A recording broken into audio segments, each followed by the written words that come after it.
Hi guys, ito nga po pala si nanay. Ano? Ito nga po pala si nanay. Ibablog niya ang nilaga niyang mais. Stop na. Tuloy ko na po ang nilagang mais. Tungkol sa nilagang mais.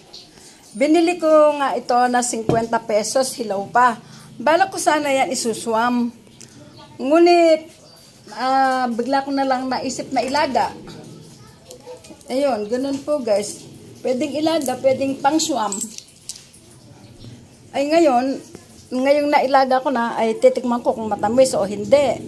Ganun po yun, sandalig lang.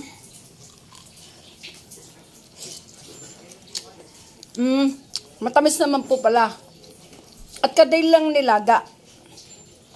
Kadali ko lang ito nilaga. Kaya, kala ko hilaw pa, ngunit malambot na. Yun po.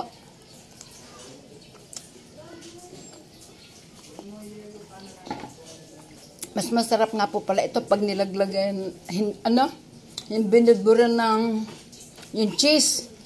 Ganun po. Titinan ko muna kung may cheese ako. At narito, dumating na yung apo ko na nag-aaral dito sa high school. Sa Lapas National High School. Ayan, kakain na sila. Hindi naman sila kakain ng suam na mais eh.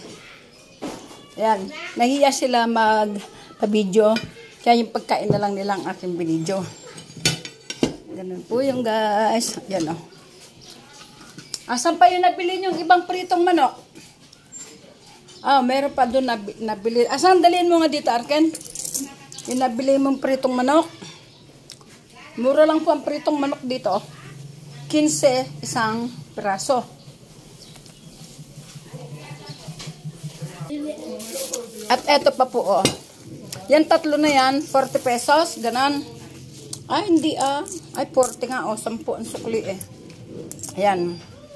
Eto sa kaklase ng anak ko to. Ito, 40 pesos. Pakita ko po sa inyo, 40 pesos, oh. Yan. Hi guys, ang pinapakita ko po sa inyo, yung nilagang mais. Niluto ko nilagang mais, 50 pesos. Eh, dumating yung apo ko sa kay kaklase niya. Kakain na sila. Kaya isinama ko na po sa video. Ganun po yun guys. Ang talagang content ko po lang sana. Ala pa sila, nilagang mais. Ayan, dito na rin lang po sila para humaba ang aking video. Humaba ng konti. Ganun po yun guys. At saka nagtimpla sila ng juice. Ayan po guys. So,